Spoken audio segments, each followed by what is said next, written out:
ahí voy a colocar de nuevo la presentación que teníamos ayer para finalizarla.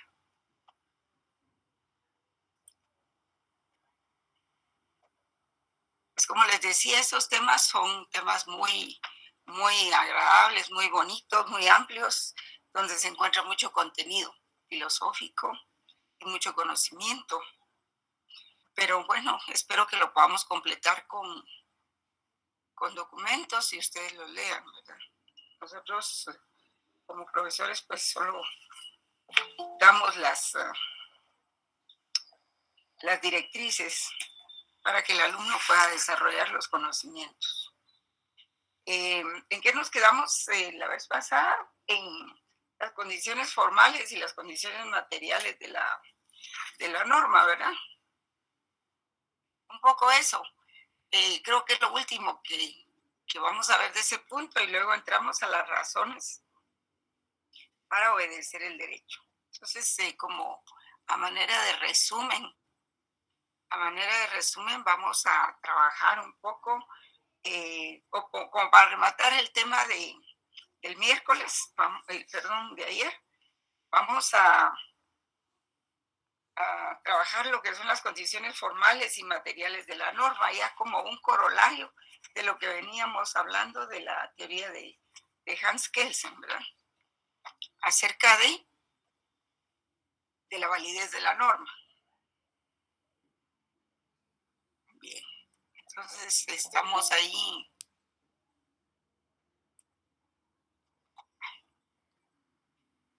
Fíjense que no es lo mismo que me den ahí el nombre de quién quiere unirse a que me pongan ahí, alguien quiere unirse a esta conversación. Entiendo que es alguien que no es alumno.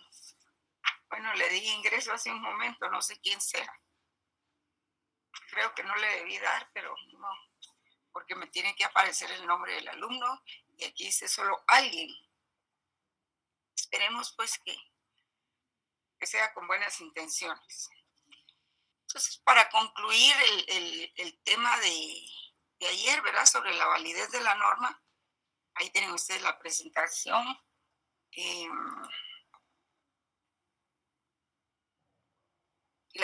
Podemos concluir entonces que las condiciones formales se refieren al acto de creación, a quién realizó el acto de creación, cómo lo hizo y cuál es el objeto de regulación de la norma, ¿verdad?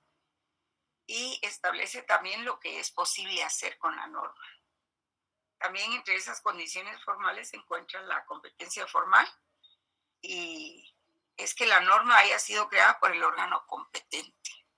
Y en este caso, pues será el órgano competente, será ya sea el Congreso en Guatemala, el Congreso de la República, el órgano legislativo, ¿verdad? O el órgano ejecutivo eventualmente, porque también el ejecutivo emite las leyes.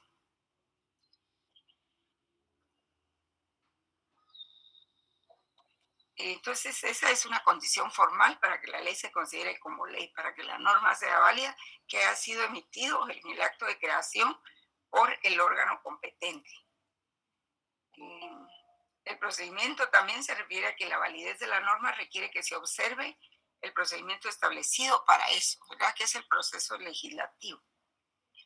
Y el acto de creación debe manifestarse en la forma prescrita en la norma superior, ¿no? en la Constitución.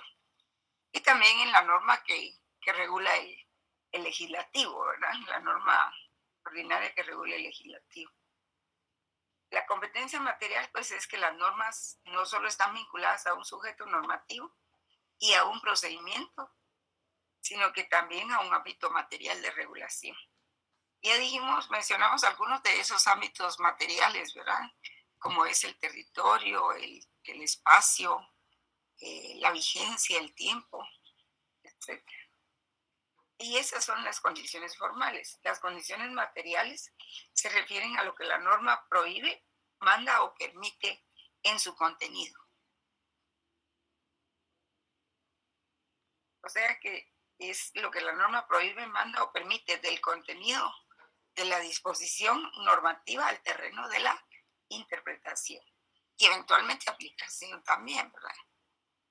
Para saber si una norma es contradictoria con lo establecido en una norma superior, debe efectuarse la interpretación de ambas.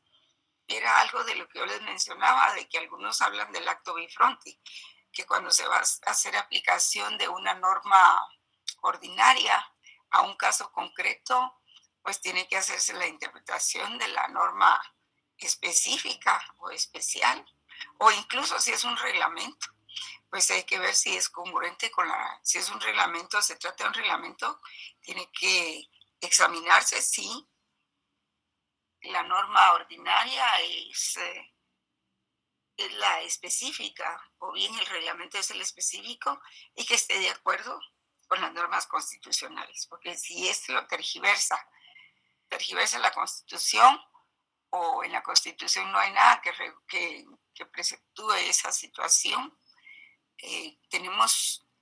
estamos ante una norma inconstitucional que es nula, ¿verdad?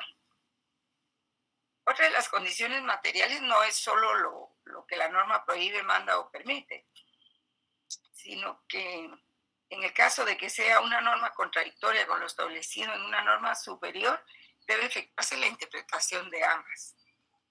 Y cuando la norma inferior no respetó la superior, se dice que esa norma no es válida por tener un vicio sustantivo o de contenido.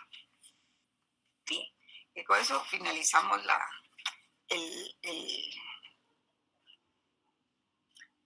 nuestro punto nuestro tema sobre la validez del derecho.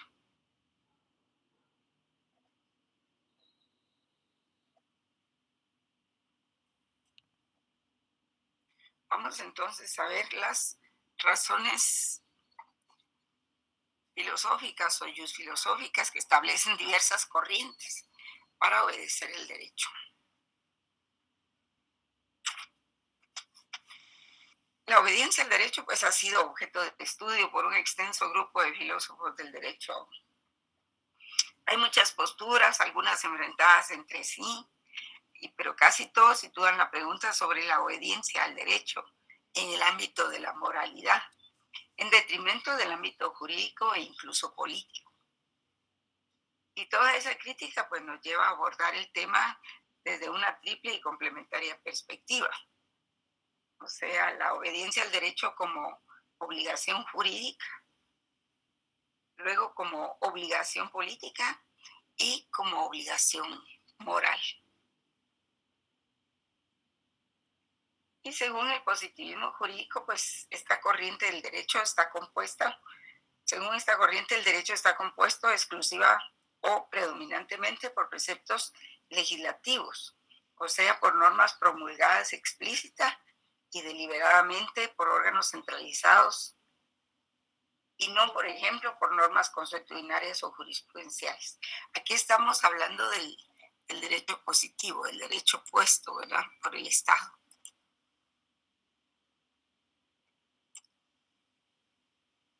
Y no estamos hablando de la costumbre, sino de esas normas que han surgido de un procedimiento establecido en la ley por un órgano competente que también está regulado en la ley.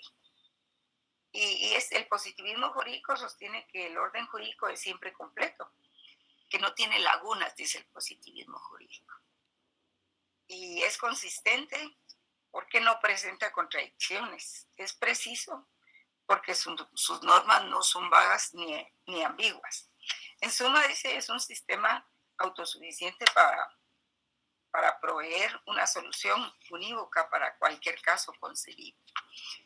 O sea que el positivismo pues hace ver todas las ventajas del corpus juris de la norma válida.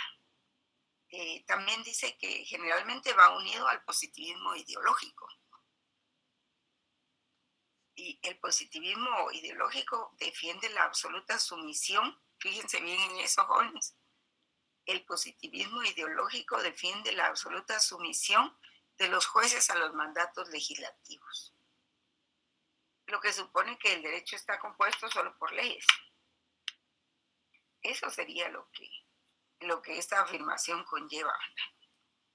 y que estos los jueces deben decidir siempre según normas jurídicas y no según otro tipo de normas o de principios, ya que siempre ofrecen una solución unívoca y precisa, pues de lo contrario tendrían que recurrir a otro tipo de criterios no jurídicos para justificar su decisión. Entonces el positivismo jurídico dice que todo está ahí en la ley, que no tiene lagunas, que no hay puntos medios que tratar, no hay variaciones, todo está ahí en la ley y que los jueces tienen que resolver en base a las normas jurídicas y no según otro tipo de normas o de principios, porque el derecho escrito ofrece una solución unívoca y precisa, pues de lo contrario tendrían que recurrir a otro tipo de criterios no jurídicos para justificar su decisión de elegir, por ejemplo, los principios jurídicos o los principios constitucionales para resolver un caso. Y es precisamente ante este positivismo ideológico, porque esto es una ideología, y ustedes van a ver que cuando ustedes se gradúen o entre sus propios compañeros, se puede eh, iniciar una discusión acerca de qué es lo que tiene que hacer un juez, que tiene que resolver con base a la ley o puede utilizar otro tipo de instrumentos también legales, pero que no necesariamente contienen eh, normas jurídicas, sino contienen preceptos naturalistas. Y ahí es donde se dividen las opiniones, no solo entre el idealismo y el materialismo, sino también entre los legalistas, ¿verdad?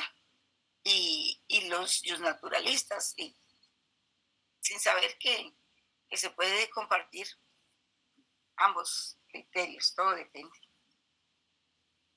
Y entonces tenemos que las razones que establecen las diversas corrientes filosóficas del derecho, pues podemos ver la discusión en otro plano. El derecho es producto de la voluntad del hombre y es una reacción contra las especulaciones teológicas y las construcciones metafísicas. Precisamente por eso fue que surgió el racionalismo, porque la iglesia era quien eh, pues brindaba todas las leyes, todos los dogmas, todas las normas de comportamiento. En contraposición a eso surge el movimiento racionalista y el positivista, cuando ya la sociedad, los mismos individuos empiezan a elaborar el propio derecho, ¿verdad? Y ya no solo con dogmas de la iglesia.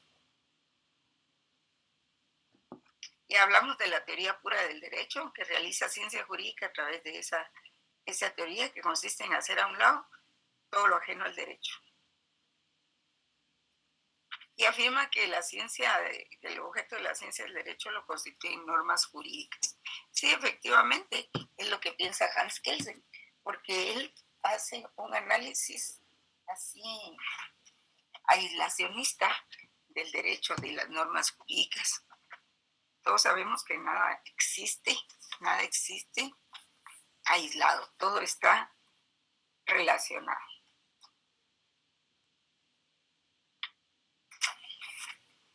Muy bien. Entonces, vamos a continuar con las razones para obedecer el derecho. El tratamiento teórico de la obediencia al derecho debe ser relacionado con las cuestiones atinentes al tema clásico de la obligación política. Hablamos de que la obediencia al derecho radica en tres estamentos, ¿verdad? La obligación jurídica propiamente, la obligación moral y la obligación política. Recuerden eso, por favor.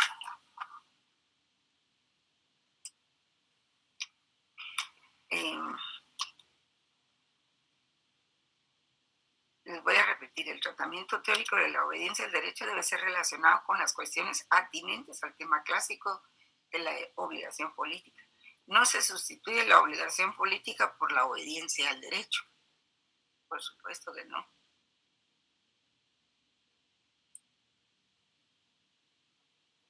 Y esas razones pueden conducirnos a hacer preguntas que residen en lo moral, lo que demuestra que existen esos tres tipos de, de momentos, ¿verdad? O tres tipos de temas que contemplan obediencia al derecho. La jurídica, la política y la moral, que están interrelacionadas. Y por ello debe dárseles un tratamiento filosófico. ¿Qué queremos decir con esto? Un tema en conjunto, ¿verdad? Siendo además las que aparecen a lo largo de la amplia historia de la filosofía política. Norberto Bobbio, en la búsqueda del fundamento último del poder, habla del criterio de legitimidad y legitimación del poder. En Norberto Bobbio, la obligación política es un tema recurrente. La considera como la búsqueda del fundamento último del poder. ¿A quién debo obedecer?, dice Norberto Bobbio. ¿Y por qué? Se trata entonces de la naturaleza y función de la obligación política. Esto lo escribe él en 1996. Hay otro filósofo también que se llama Alessandro Paserin de Entreves. Matecucci y Pasquino, o sea, son varios los filósofos. Les menciono algunos nombres para que ustedes estén más o menos relacionados con esos filósofos, porque es parte de la formación cultural en filosofía del derecho. Y ellos asumen esta tarea de la filosofía política propuesta por Norberto Bobbio, en su libro que se llama Filosofía Política como búsqueda de criterio de legitimidad del poder. Porque es necesario determinar el porqué del Estado, los motivos que exploran la obediencia que los hombres prestan o recusan al poder. Así, las teorías acerca de la legitimidad y legitimación del poder se limitan de ordinario a señalar las condiciones que el poder debe acatar para o merece ser aceptado, para ser aceptado o para merecer ser aceptado como válido, dejando indeterminados los modos en que se pueden realizar, de hecho, estas condiciones. Por eso es de que entramos a ese campo muy fértil de la legitimidad y la legitimación, jóvenes. Por eso, esa es la razón de esta pregunta que se da aquí en la filmina. ¿Por qué los hombres recusan al poder? ¿Lo recusan siempre o lo recusan de vez en cuando o lo recusan porque protestan contra el poder porque hay razón? Y sigue Norberto Bobbio, dice que la obediencia al derecho debe ser la cuestión más general de la obligación política. Y esto equivale a decir que, aunque el poder político que lo ostenta el Estado, quien nos puede exigir incluso por la fuerza la obediencia del derecho, no es lo mismo desde el punto de vista moral, político y jurídico un poder político aceptado que un poder político impuesto. Vean ustedes eso. No tienen la misma legitimidad. El poder político se tiene que hacer merecedor de la obediencia a sus normas por sus destinatarios, o sea, por la población a la que va dirigida. Lo que significa que hay estados que se merecen obediencia y otros que no. Ello nos conduce siempre al tema de la legitimidad y de los requisitos y condiciones de la legitimidad justa. Y también a la par hay otros filósofos, como por ejemplo Thomas Hobbes, John Locke, Juan Jacobo Rousseau y Immanuel Kant, que han también aportado al tema y han puesto cuidado especial en crear un marco adecuado que conecte la legitimidad del sistema político con la obligación política. Y los primeros, como Juan Jacobo Rousseau, escriben que la fuerza es un poder físico. Y dice Juan Jacobo Rousseau, y yo no logro comprender qué consecuencia moral pueda tener. Ceder a la fuerza es un acto de necesidad, no de voluntad. Cuando mucho, un acto de prudencia. ¿En qué sentido podría constituir un deber? Debemos convenir en que la fuerza no crea el derecho y que no se está obligado a obedecer sino a poderes legítimos. Y continúa Juan Jacobo Rousseau cuando dice que la obligación moral de la obediencia al derecho es una obligación selectiva dirigida al derecho justo. Rousseau estaba dando el paso o el tránsito desde la obligación política al establecimiento de las razones más fuertes para obedecer al derecho, como por ejemplo a la consideración de que el Estado como autoridad, o sea, entre comillas, un poder autorizado, puede exigir la obediencia para la consecución de un orden definido como justo y como tal, y solo como tal, o sea, justo, susceptible de obligar a aquellos a quienes dirige sus mandatos. Esto lo dice Passerin de Entrevés, otro filósofo, en 1970. La obligación moral de obediencia al derecho es una obligación selectiva que está dirigida exclusivamente al derecho justo. Aquí vamos con la obligación moral, es decir, a la norma jurídica justa. Las injustas o medianamente justas pueden ser objeto de obligación jurídica o bien de obligación política, pero no de obligación moral. Y de la misma forma, las razones morales para desobedecer al derecho. O sea, de la misma forma se dan las razones morales que justifican la desobediencia al derecho. Eh, los actos de, por ejemplo, el problema de los actos de desobediencia civil son parte de un Estado democrático y se desarrolla en sociedades maduras que logran procesar sus conflictos aceptando que las leyes e instituciones legalmente establecidas pueden fallar. Y para eso están los recursos, ¿verdad, jóvenes? Admitiendo un espacio para la construcción de interpretaciones distintas a las predominantes que pretenden ser consideradas justas. Y para eso es que en la Constitución se estableció el derecho de petición. Es un derecho constitucional inalienable. El artículo 28 del derecho de petición. La desobediencia implica la desobediencia implica estrictas sanciones, ya que significa a menudo un riesgo para la seguridad de otros o de los intereses colectivos. Sin embargo, la desobediencia en este plano se puede deber a razones legales, éticas o religiosas. El problema de la desobediencia civil, algunos la definen como el acto de desacatar una norma de la que se tiene obligación de cumplimiento. La norma que debe obedecerse es por lo general una norma jurídica, o en todo caso cualquier norma que el grupo en el poder considera investida de autoridad, en el sentido de que su transgresión puede acarrear inevitablemente un castigo.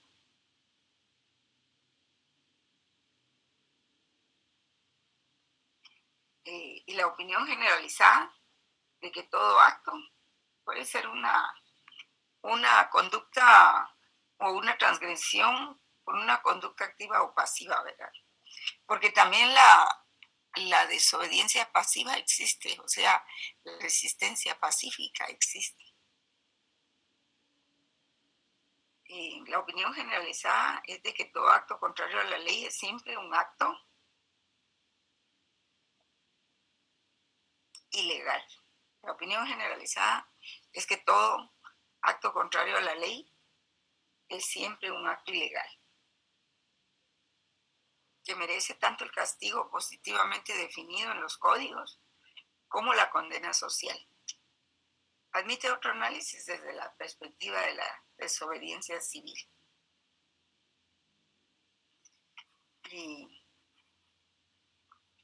vamos a ver un poco acerca de eso. Puede definirse entonces, vamos a ver.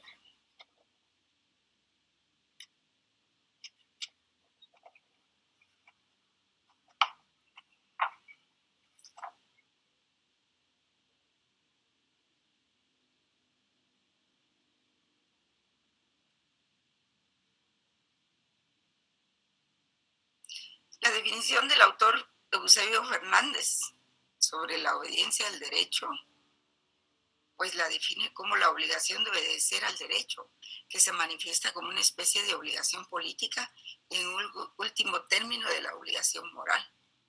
Es una obligación selectiva, no es ni absoluta ni universal y depende de la justicia del derecho. Todo sistema político y legal tiene pretensión a ser obedecido.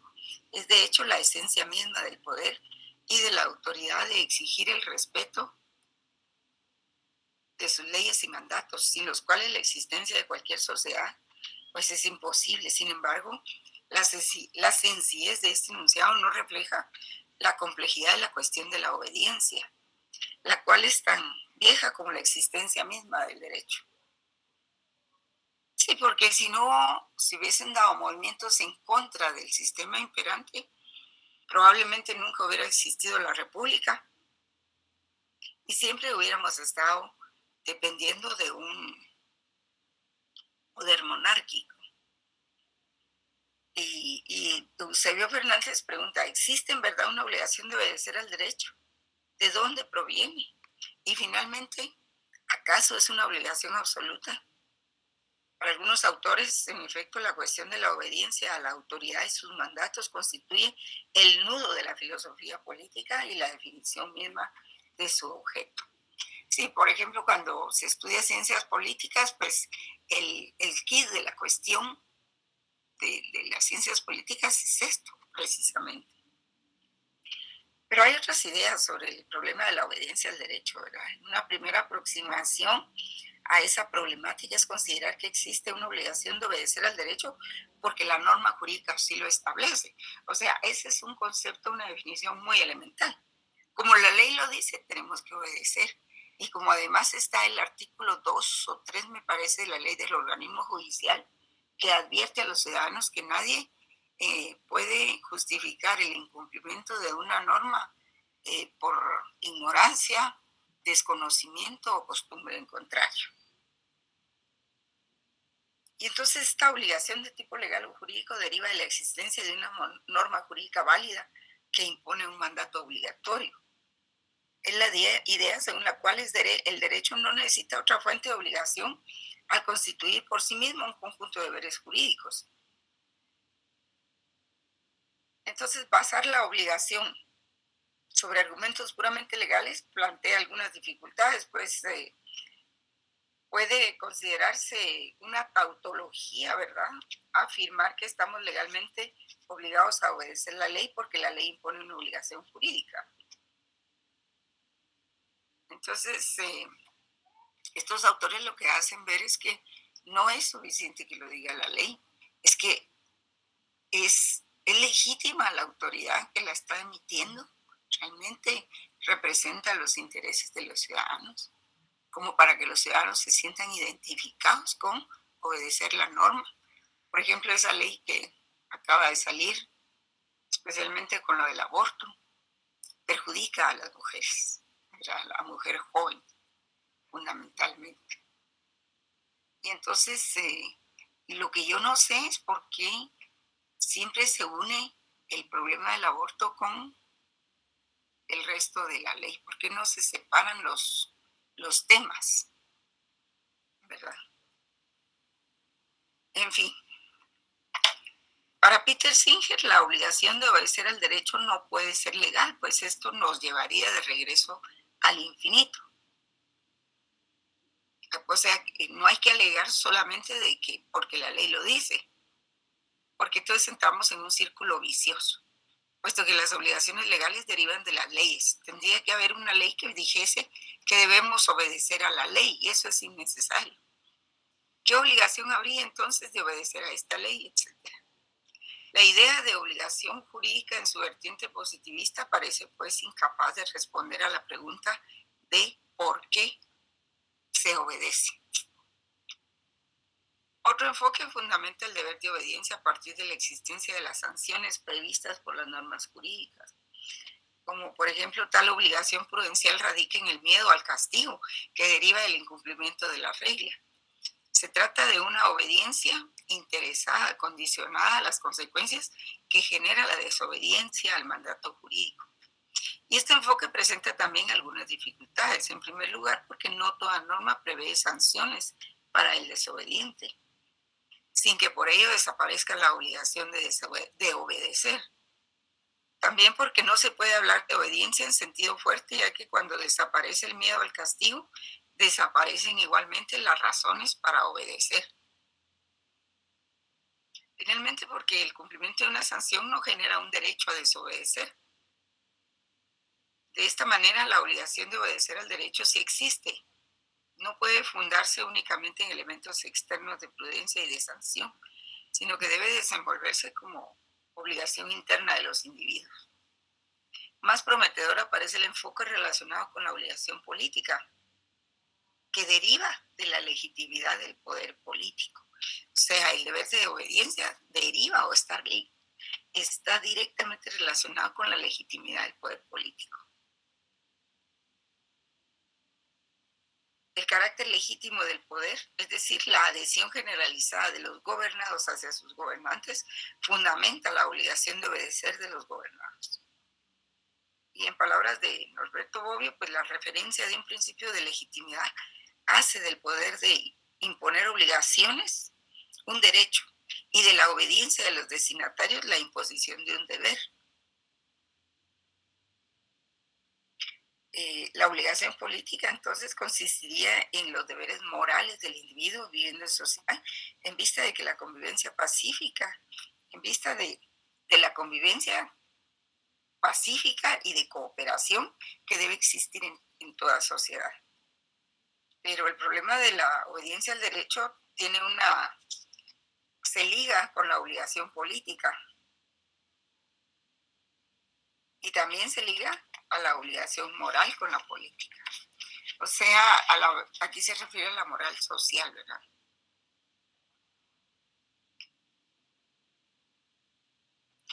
Entonces el tema de obediencia al derecho está ligado a la obligación política y a la legitimidad de los sistemas políticos y jurídicos.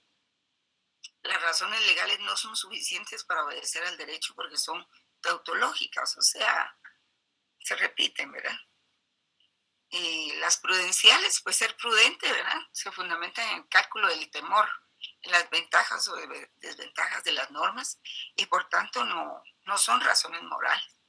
En cambio, las razones morales entienden que el derecho se obedece porque se considera que el derecho es justo y emana de las autoridades legítimas y de procedimientos democráticos. El derecho como obra humana debe ganarse la obligación de ser obedecido por la justeza de sus normas. En general se estima que una autoridad y un sistema jurídico merecen obediencia cuando la autoridad legítima de origen ejerce el poder legítimamente con respeto a los derechos fundamentales y a los procedimientos democráticos y asume que los gobernados no están obligados a prestar obediencia a priori y en todos los casos, sino cuando la autoridad y el sistema jurídico son legítimos de origen en el ejercicio y permiten el disenso y la crítica a sus dictados. Pues esa es la diferencia entre un gobierno democrático y un gobierno dictatorial, ¿verdad? Por lo que podemos concluir que el problema a la obediencia del derecho es el conflicto entre obedecer o no a una norma existente derivado de razones morales o jurídicas, las cuales afectan a nuestro Estado de Derecho. Sí, por ejemplo, el hecho de no cumplir con los impuestos, de no pagar impuestos. Esa es una desobediencia al derecho tributario, ¿verdad? Porque es lo que sostiene las finanzas de un Estado. Sin dinero los Estados tampoco pueden hacer mayor cosa. Pero el hecho de que el individuo no pague o pague a regañadientes los impuestos, por ejemplo, eso del YUSI, que vienen las municipalidades y empiezan a hacer avalúos, como les dé la gana, arbitrarios, que suben el precio de la tierra exageradamente, pues hay una desazón por parte de los propietarios de inmuebles de un municipio.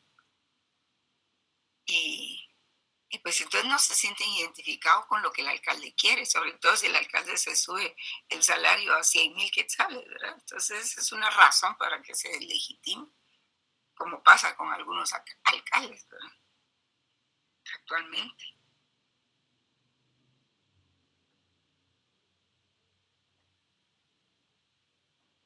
Entonces, el problema de la desobediencia civil se define como el acto de desacatar una norma de la que se tiene obligación de cumplimiento.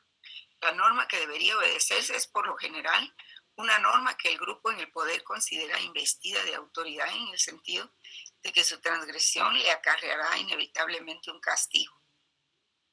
Y la desobediencia puede ser activa, pasiva o civil, como se dice, ¿verdad? Indica que el objetivo principal de la desobediencia es traer cambios en el orden social o político que afectarían la libertad de los ciudadanos.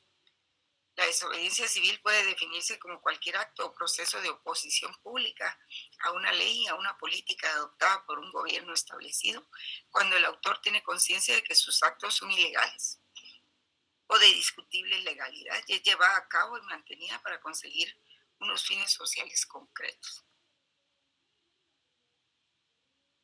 Eh, Hugo Adam Bedó propone una definición estricta de lo que es la desobediencia civil y que ha sido ampliamente aceptada. Dice dicho autor que intentando clarificar lo que la desobediencia civil es realmente con independencia de su justificación ética o política, sostiene que alguien comete un acto de desobediencia civil sí y solo si sus actos son ilegales, públicos, no violentos, conscientes, realizados con la intención de frustrar leyes, al menos una, o frustrar programas o decisiones de gobiernos.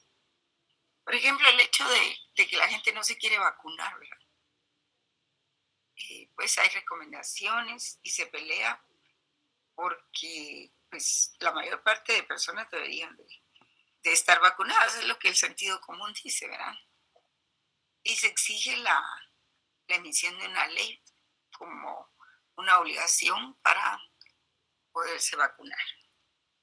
Entonces, esta definición, por ejemplo, John Rawls, ustedes ya lo hemos oído en el realismo jurídico, dice John Rawls, en su teoría de la justicia sostiene que la desobediencia civil es un acto público, no violento, consciente y político contrario a la ley, cometido con el propósito de ocasionar un cambio en la ley o en los programas de gobierno. Actuando de este modo, apelamos al sentido de justicia de la mayoría de la comunidad y declaramos que, según nuestra opinión, los principios de la cooperación social entre personas libres e iguales no están siendo respetados. Así, para Rawls, la desobediencia civil busca inducir a un cambio en normas jurídicas o políticas gubernamentales que se consideran ilegítimas a la luz de los principios que rigen la vida social. Es decir, esta desobediencia pretende identificarse con los fundamentos constitucionales del Estado democrático, por supuesto. Asimismo, dicho cambio se logra porque a través de la protesta se apela al sentido de justicia de la mayoría. Esto es, a ciertos valores que son comúnmente compartidos por los ciudadanos. John Rawls acepta, como la mayoría de los autores de la así llamada tendencia liberal, la desobediencia civil directa e indirecta. La primera consiste en la violación de una norma jurídica que en sí misma es considerada injusta. La segunda desobedece leyes en sí mismas válidas, como por ejemplo la ley de tránsito. Pues si para la persona pasarse un semáforo implica un semáforo en rojo, implica seguridad, porque son las 10 de la noche y es una señora y si se para en una esquina, la pueden asaltar de un barrio o de una zona roja, pues prefiere no respetar la norma, porque eso pone en riesgo su vida. O que eventualmente ponga en riesgo su patrimonio, por ejemplo, con lo del YUSI que yo les explicaba. Entonces, la primera consiste en una violación de una norma jurídica que en sí misma es considerada injusta. La segunda desobedece leyes en sí mismas válidas, como las del tránsito, con el fin de protestar y plantear el propio caso cuando no hay medio de violar programas de gobierno objetados directamente. Entonces acude a la protesta, a las manifestaciones. Entonces, según este autor, la desobediencia civil es el eje central para la adecuada comprensión de los fundamentos morales de la democracia, porque implica la cuestión de la naturaleza y límite de la regla de las mayorías con base en la cual se adoptan decisiones públicas y obligatorias en un sistema democrático. Los teóricos que se han ocupado del problema suelen reconocer formalmente el carácter político de la desobediencia civil. Sin embargo, limitan los argumentos que el desobediente puede utilizar a aquellos de carácter moral individual. La consecuencia es dejar al desobediente absolutamente indefenso frente a las represalias legales. Fíjense bien en esto que les estoy leyendo. Dice, los teóricos se han ocupado del problema. Suelen reconocer formalmente el carácter político de la desobediencia civil. Sin embargo, limitan los argumentos que el desobediente puede utilizar a aquellos de carácter moral e individual. La consecuencia es dejar, si solo se argumenta que la desobediencia es de carácter moral e individual, entonces se deja al desobediente absolutamente indefenso frente a las represalias legales del Estado. Y en este apartado se pondrán en evidencia las razones por las que el desobediente, confinado a la argumentación moral individual, pierde toda posibilidad de defenderse. Porque las motivaciones morales del desobediente son insuficientes para dar cuenta de los rasgos más destacados del fenómeno. La perfección moral individual de un acto consiste en la coherencia entre los principios de la conducta, la conciencia, ¿verdad?, de un determinado individuo y su actuación. La conducta debe ajustarse a las propias convicciones que incondicionalmente tiene el individuo, es decir, no valen excusas. Las consecuencias desagradables que la actuación pueda tener para el propio individuo no deben ser tenidas en cuenta. Al limitar los argumentos del desobediente a aquellos de naturaleza estrictamente moral, se le obliga a presentarse ante el tribunal y poder alegar únicamente, por ejemplo, que diga, permítame, desobedecí porque obedecer hubiera significado obrar contra mi conciencia. Esta afirmación puede llegar a emocionar al juez, pero es incapaz de hacer mella en la lógica de la aplicación de la ley. El juez y el desobediente hablan lenguajes distintos. Cada uno basa su actuación en argumentos diferentes y no llegan jamás a encontrar una base común que permita una discusión. Es más, a medida que cada uno profundiza en su argumentación, se aleja más del otro. El juez irá ascendiendo por leyes cada vez más generales hasta llegar a la más general de todas y al pueblo que la aprobó. El desobediente iniciará una introspección cada vez más profunda para descubrir sus auténticas convicciones y su auténtica voluntad. El resultado final será que a cada uno de ellos le traerán sin cuidado las razones del otro. El desobediente puede despreciar como irrelevante el hecho de violar la ley, y la ley castigará una conducta que al desobediente pueda parecer moralmente aceptada. La diferencia está en que es el desobediente quien va a ir a la cárcel. Y este es el problema. La coherencia entre las propias convicciones y la propia conducta no es, sin embargo, suficiente para explicar por qué pretende cambiar la ley en algunos casos. Ni siquiera puede explicar la propia desobediencia. El carácter abierto de la desobediencia es presentado como un requisito para la perfección moral del acto. Las propias convicciones deben estar por encima de cualquier otra consideración. Por ello, uno no debe intentar huir del castigo manteniendo oculta su desobediencia. Es más, debe aceptarlo sumisamente.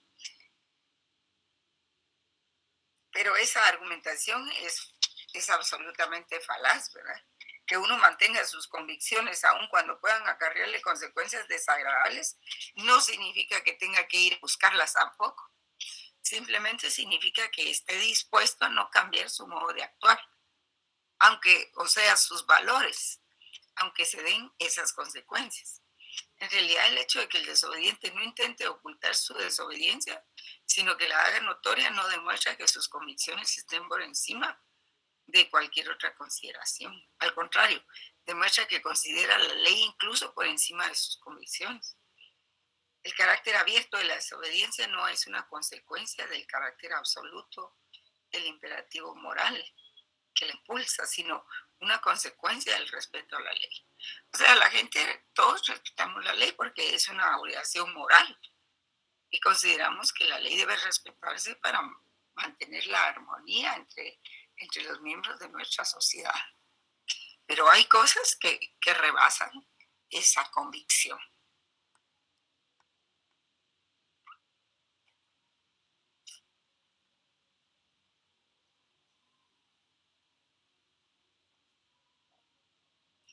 Eh, el desobediente desobedece una ley porque considera que en sí o por su conexión con otras leyes o con una determinada política gubernamental, esa ley no debe ser obedecida.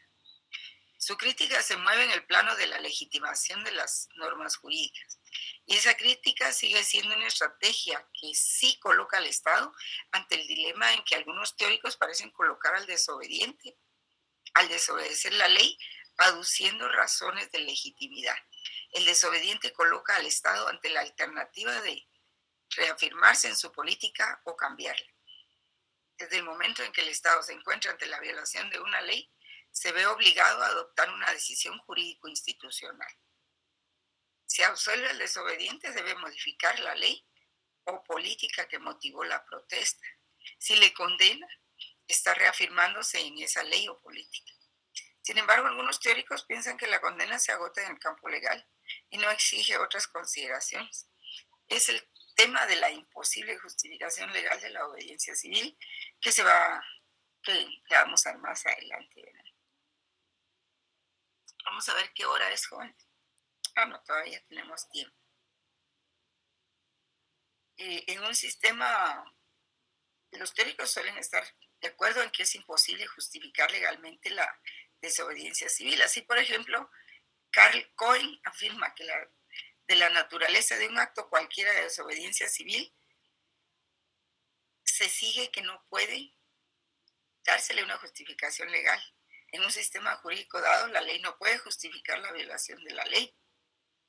Esta postura que también mantiene el profesor Garzón Valdés viene a significar lo siguiente, que dice, es lógicamente imposible que una conducta esté a la vez prohibida y permitida por un determinado sistema normativo.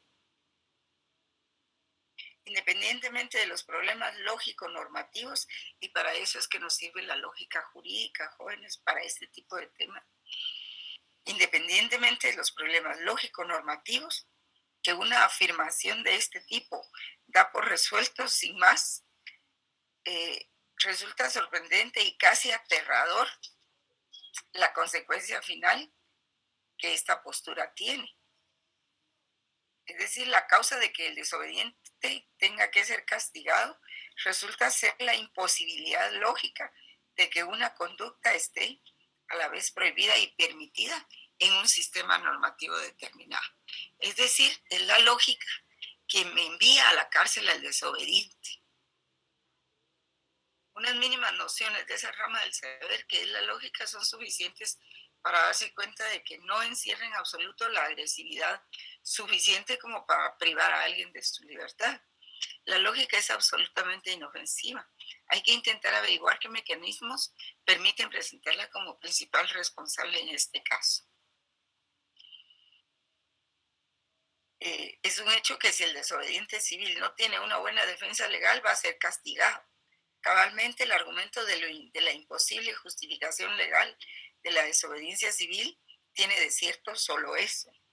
De hecho, extrae todo su poder de convicción. Sin embargo, los teóricos no dicen simplemente el desobediente civil va a ser castigado porque no tiene defensa legal. No dice así. Dice, desde el punto de vista legal, la conducta del desobediente no tiene justificación. ¿De dónde ha surgido el término justificación? ¿Cómo es que se ha dado el salto de la argumentación fáctica, o sea, de la argumentación de los hechos a la argumentación moral? De ningún modo. El hecho sigue siendo el mismo, solo que ahora se llama de otra manera. Al hacerlo así se presenta como legítimo, pero sin ofrecer ninguna razón para ello. Entonces la ley se autolegitima porque rige, porque es aplicada, porque es efectiva, sin necesidad de ninguna otra razón. Y este es el verdadero alcance del argumento de la imposible justificación legal de la desobediencia civil. Entonces ven ustedes que no es tan sencillo, pues, justificar también el deber de obediencia, especialmente frente a la desobediencia. ¿Alguien tiene su constitución política? Hay un artículo por ahí, en el artículo 5. Si alguien la tiene, creo que es importante leerlo. ¿Lo tienen ahí? Artículo 5, libertad de acción. Exacto, sí. Dice, toda persona tiene derecho a hacer lo que la ley no prohíbe. No está obligada a acatar órdenes que no estén basadas en la ley y emitidas conforme a ella. Tampoco podrá ser perseguida ni molestada por sus opiniones o por actos que no impliquen infracción a la misma. Ajá, eso último es muy importante. También es muy importante, ¿verdad? Y es el caso de los periodistas cuando son perseguidos por los gobernantes, ¿verdad? Pero una cosa es perseguirlos y otra cosa es criticar a los periodistas, ¿verdad? Que es distinto porque los periodistas generalmente no admiten crítica alguna y pues no son perfectos tampoco.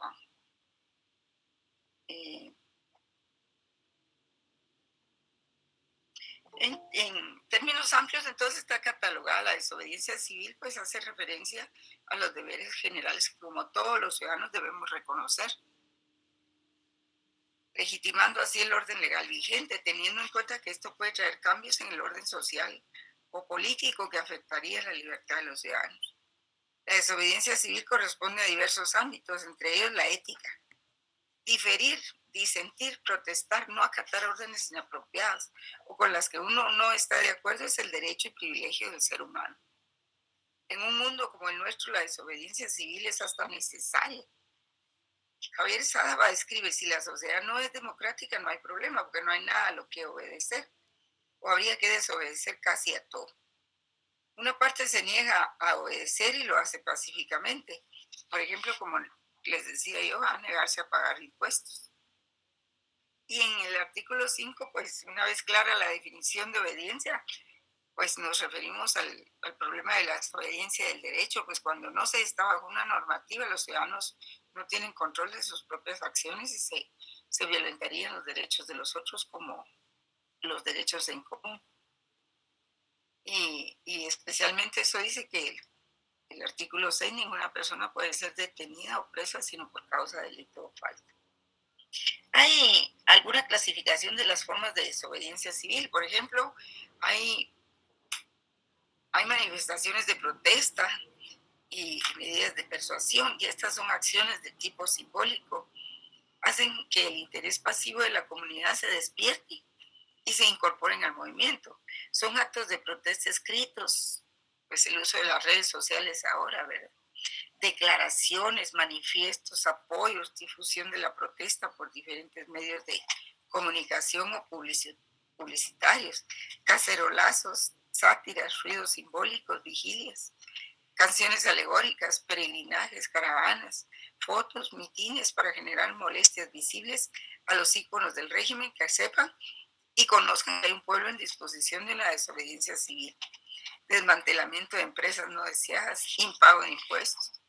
En fin, hay toda una clasificación de lo que pueden ser esas medidas de persuasión y de estímulo para la desobediencia civil. Pero aquí una de las cosas más importantes es que cuando un gobierno, un gobernante, no representa los intereses de una sociedad que ha traicionado los intereses de la sociedad que buenamente lo eligió, pues entonces la gente no se siente obligada porque no se siente representada en ese gobierno, ¿verdad? Y no hablo solo del Ejecutivo, sino que hablo bueno, por lo menos del Legislativo y del Ejecutivo. Porque lo judicial, pues, es selección en segundo orden, pero no tiene la legitimidad que tiene o la representatividad que tiene el organismo legislativo ni el Ejecutivo, porque eso se hace por elección directa de los ciudadanos. La otra es una elección indirecta, interesada y condicionada. Pero si el orden judicial no rompe, no traiciona su función, entonces aunque esté mal el Ejecutivo y el Legislativo, es precisamente el Poder Judicial el que le garantiza a los ciudadanos el Estado de Derecho. Así de que, bueno, vamos a dejar ahí, vamos a insistir después, pero lo que sí tienen que tener cuidado es de que la legitimidad de un gobierno tiene mucho que ver con que le obedezcan sus ciudadanos, porque se sienten identificados moralmente. Y de la obligación moral que viene la obligación política y la obligación jurídica. Bien. ¿Alguna pregunta? No. Si no, nos vemos el próximo miércoles. Voy a estar trasladando algunos documentos, jóvenes. Este fin de semana estén listos. Así es de que, bien, quería presentarles hacerles otra presentación, pero voy a ver si encuentro eso. Está bien, muchas gracias, licenciada. En Classroom subirá el nuevo material, ¿verdad? En Classroom, jóvenes, sí, no lo tengo aquí. Bueno, está bien, pues este es un punto muy interesante que a mí me hubiera gustado darlo tal vez en una semana, pero es difícil. Estamos contra el tiempo, ya viene la Semana Santa, vienen los exámenes parciales. Bien, jóvenes, que pasen buena tarde. Hasta luego. Buenas tardes, licenciada.